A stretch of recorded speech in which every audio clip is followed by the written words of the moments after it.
Hey YouTubers, Cyberdyne24 here, and I'm here to show you one of my little projects I've been working on for the past few weeks. Sorry I haven't been uploading videos in a while. I was quite busy with school, graduating, and also getting a new job, so I just haven't had the time to do any kind of videos whatsoever. But I'm going to show you a little project that I've been working on at my other job at Gruel Brothers, and let me show you. This is a Toro. It's a 1989 Toro 832 Professional rear engine rider. It's got a 32-inch deck on it. It's got a manual transmission, 5 forward, 1 reverse, and it's powered by Briggs & Stratton cast iron bore, 8 horsepower engine. And as you can see from the back here, it does have a bagging kit on it. It's a 6 bushel capacity. This is a Toro product, so I mean this thing's actually worth quite a bit. If I ever want to resell this, I can probably get pretty good money for it, because since I have a complete bagging attachment with it. Now this was a Craigslist find. Went to the guy's house, talked to him. He pretty much explained to me that the battery was dead and that all I had to do was replace the battery and the battery would be fine. Unfortunately, that wasn't really much of the problem. There was a lot more to it. Once I got this thing back to the shop, I threw a new battery on there, drained the old gas out of it, and put some fresh gas in, and tried to start it. Nothing happened. Come to find out that that previous owner, the last person that worked on it, did a really kind of, I guess you can say, shitty job with the wiring on it. And if you see right here, this wire right here was actually grounded to the engine, which prevented this thing from starting. So once that was figured out, tried starting it, still didn't do it. Pulled off the air cleaner here, took the air filter off. The air filter was completely rusted, so that wasn't a very good sign. That thing was pretty much sitting outside for a great deal of time for it to get rusted that bad. Tried pouring some gas into the carburetor. It would almost fire, but I pretty much had to get more into this engine to actually diagnose the problem. Took the carburetor off, completely cleaned it, rebuilt it. The fuel lines were okay. Once I got done with the carburetor, I took the exhaust off, cleaned that all up, because trust me, the thing was a lot worse than what it is now. Once I got done with that, I tried to do a compression test on this engine and found out that it had no compression whatsoever. Of course, thinking the worst, I had to take off the cylinder head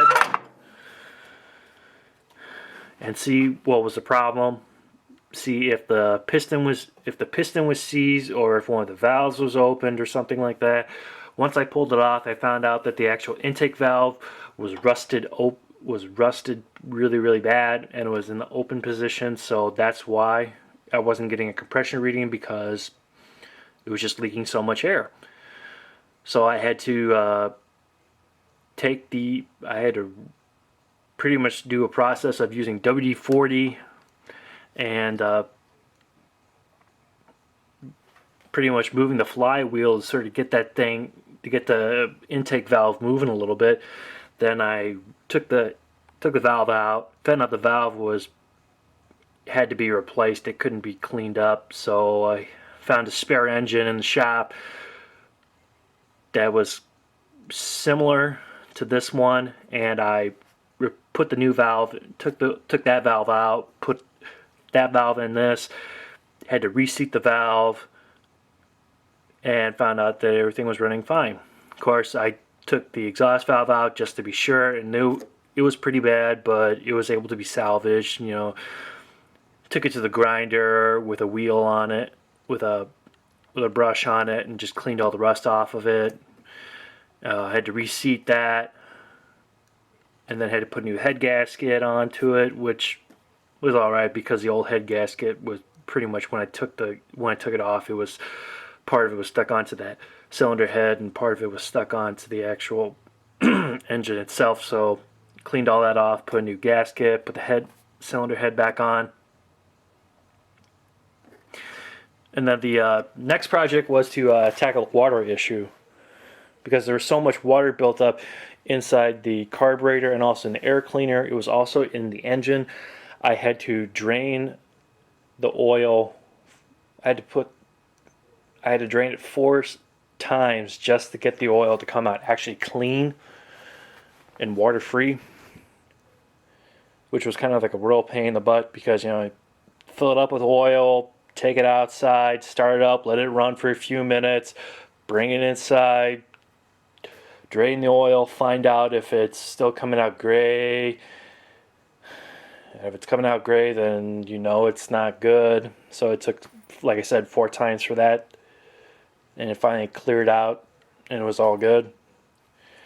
Then the next problem was that when I actually got this thing running and started to move, it got to a point where after I actually engaged the mower blades, that this thing would not move whatsoever.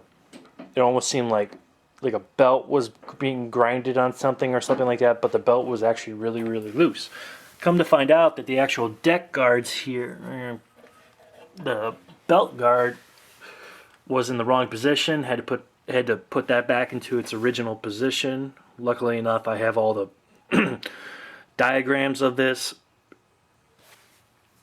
tractor. Have access to it, so I was able to actually find the original position and bolt it back in, and the thing worked fine. The final problem was front tires.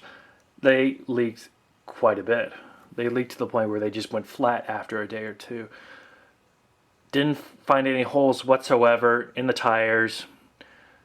I thought I was going to have to put tubes in these, but sometimes that the seal between the rim and the tire, you can get so much of a buildup of rust and stuff like that, which pretty much breaks the seal, and that's where you can get air leakage. So I had to pull the tires off. I had to break the tire loose, and Napa actually makes a glue. It's more or less, like a glue, where you just put it all around the edge of the rim and the edge of the tire, blow the tire up, and it actually creates the seal again. It creates a very airtight seal, and as you can see, it runs. It works fine. Didn't have to put tubes in it, which was great because that saved me about $8. $8, about $16 altogether, and plus also the time of having to take the tire off, put the tube in. I didn't want to have to really deal with that. Of course, the rear tires are in good shape, and the rear tires didn't give me any problems whatsoever. Once I fixed the problem with the engine and the tires, the deck, and the ignition, this thing starts up and runs perfectly fine. Deck engages great. The motor runs great. It idles fine. This thing is ready for cutting grass. And plus, also, if I wanted to resell this, I can sell it for a pretty good price, because since I have a bagging attachment for it. This project alone took probably about 4 weeks. Pretty much whenever I had like spare time and a day off from work, I would just go in and just work on this thing from like 10 o'clock till like 5 o'clock. Luckily enough for the people at Gruel Brothers, they took a lot of their guys, Keith, Mike, Tom. They took a lot of their time a lot of their time from their work day to actually help me out with this, so I greatly appreciate it. Learned a lot from working on this, and I really enjoyed it.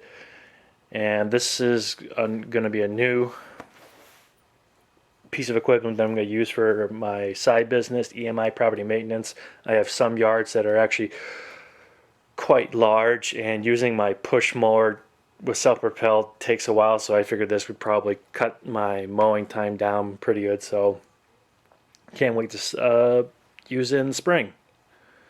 Well, here you go, YouTubers. By all means, send the comments around.